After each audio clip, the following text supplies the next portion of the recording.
Welcome back to the tutorial. In this step, we will apply base colors to the different elements in the illustration.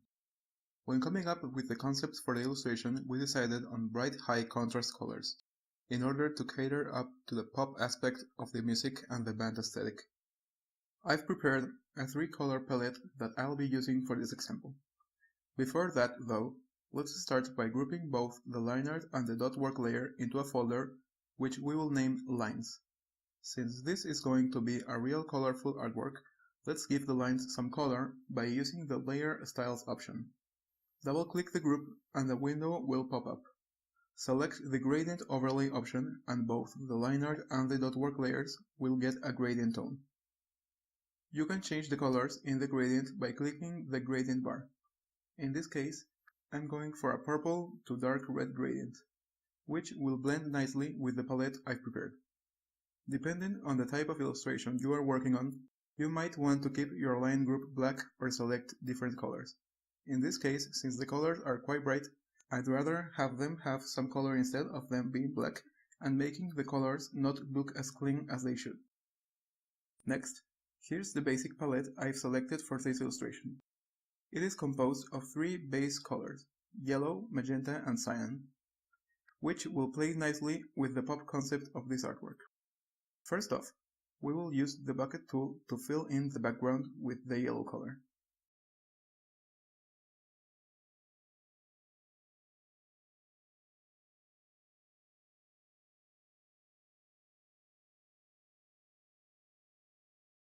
This will be the base over which we will be applying the rest of the palette.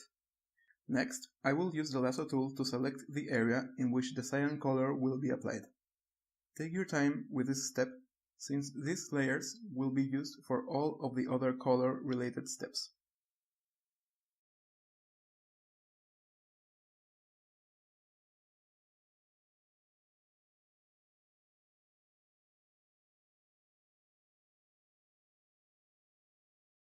Also keep in mind the order of your layers, since some parts of superior layers will cover some of the layer we are working on right now, so we can just paint over it without affecting the final result.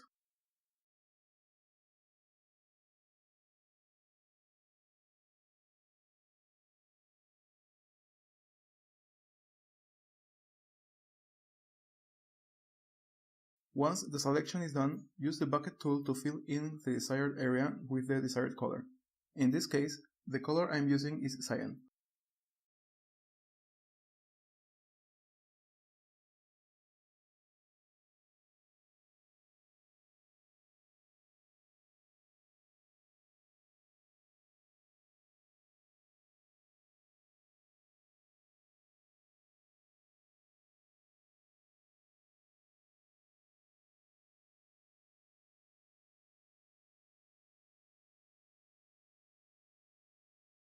If by any chance parts of the area have been left without color, just use the brush tool to do some quick fixes onto those small areas.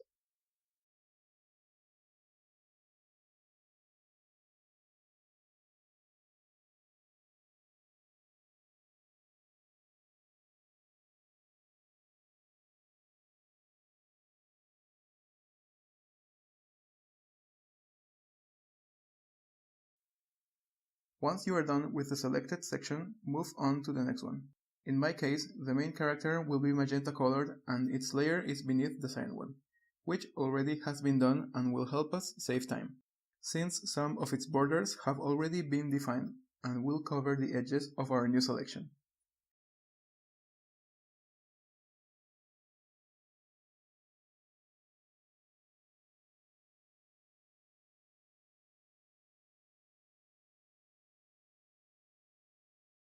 Finally, I will be adding an almost white cream color to the speech bubble. I prefer not using much white color since it tends to look too bright and makes the focus point move towards it in a way that I find too radical. Just as I said in a previous step, comfort is key when working an illustration. In this case, having your hands in a comfortable position will help you make more precise selections, which is key when adding base colors. Also, you can now see the effect the dot work step is having over your base coloring, giving the impression of volume from an early stage. Let's continue. Once the three basic colors you selected have been rendered, it is time to add some variety to them. We will start by selecting part of one of the layers we have already worked on. In this case, I'm going to do it on the cyan layer, which has different elements within it. After the selection is done, create a new layer on top of your base layer, right-click it and create a clipping mask. After that, select the bucket tool, click the color option and take a sample from the cyan color. Here you can tweak the color a bit. I chose to make it bright enough so that it will look different from the base cyan, but it still harmonizes with said color. Now, let's move to the next part of the element we are working on. We will repeat the same step once again, new layer, clipping mask, and selection. This time we will make the color a little bit darker, not by moving the selector towards the black color, but modifying the hue towards a deeper blue. Let's repeat this step as many times as needed with every element within each color layer, so we can differentiate each one of them from the other. I recommend the variations are done without affecting the color towards pure black or pure white, as this will desaturate it and we are going for a poppy colorful look in this example.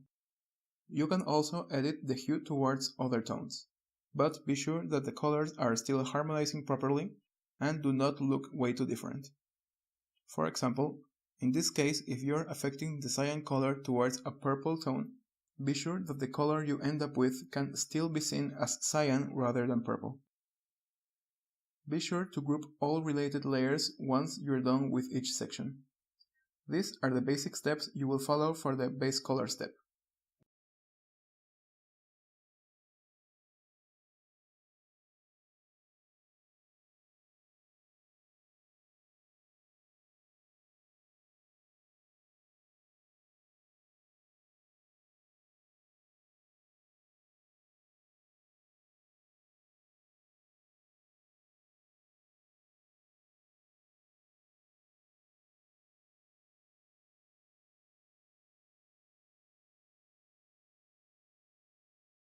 Once you are done coloring each of the elements in your composition, we are ready to move on to the final step, which is adding volume and other details with lighting, gradients, and shadows. Let's continue.